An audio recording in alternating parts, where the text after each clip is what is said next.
मोदी सरकार के कैबिनेट बैठक में ग्रुप बी और ग्रुप सी के पदों पर भर्ती के लिए एक ही सामान्य परीक्षा यानी कि कॉमन एलिजिबिलिटी टेस्ट CET को मंजूरी दे दी है। इसको लेकर सबके मन में कई प्रश्न खड़े हो रहे हैं कि आखिर ये सामान्य पात्रता परीक्षा क्या है। तो आपको बिल्कुल भी परेशान होने की ज़रूरत नहीं है। आज के इस वीडियो में हम इसके बारे में विस्तार और आसान भाषा में जानेंगे कि ये CET आखिर है क्या। क्रमिक लोक शिकायत और पेंशन मंत्री जितेंद्र सिंह ने 13 मार्च 2020 को इसकी मंजूरी दी थी।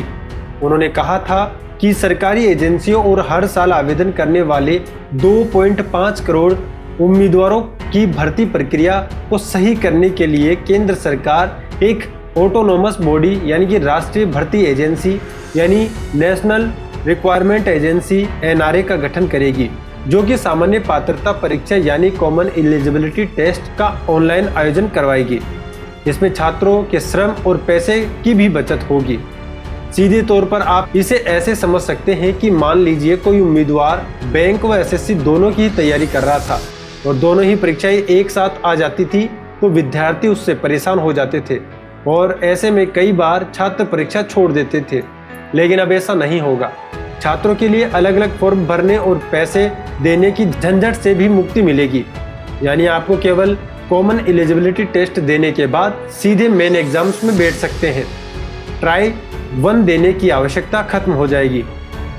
एक बात आपको और बता दें कि इससे पहले जो सरकारी नौकरियों के लिए परीक्षाएं होती थी उसके लिए लगभग 20 एजेंसियां थी, लेकिन अभी शुरुआत में इसके दायरे में बैंक, रेलवे, SSC ही आएंगे। सरकार को उम्मीद है कि इससे भर्ती चयन और परीक्षाओं में आसानी होगी। अब राष्ट्रीय भर्ती एजेंसी केंद्र कॉमन एलिजिबिलिटी टेस्ट का आयोजन कराएंगी और सभी को एक ही परीक्षा देनी होगी। आपको एक बात और बता दें कि इस टेस्ट के अंक 3 साल तक ही मान्य होंगे। यानी आपको इस परीक्षा में जो भी अंक मिलेंगे वो 3 साल के लिए मान्य होंगे। परीक्षा को आयोजित कराने के लिए हर जिले में कम से कम एक परीक्षा केंद्र बनाया जाएगा।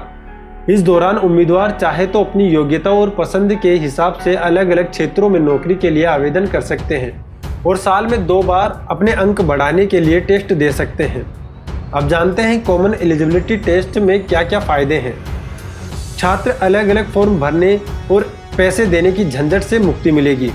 दूसरी जगह जाकर विद्यार्थियों को एग्ज़ाम देना पड़ता था, अब वो नहीं देना होगा। 2 एग्ज़ाम आपस में नहीं टकराएंगे तो समय बचेगा और पैसा बचेगा। प्रारंभिक योजना देश भर में 1000 परीक्षा केंद्र स्थापित करने की है। इससे गरीब पृष्ठभूमि के उम्मीदवारों को राहत मिलेगी।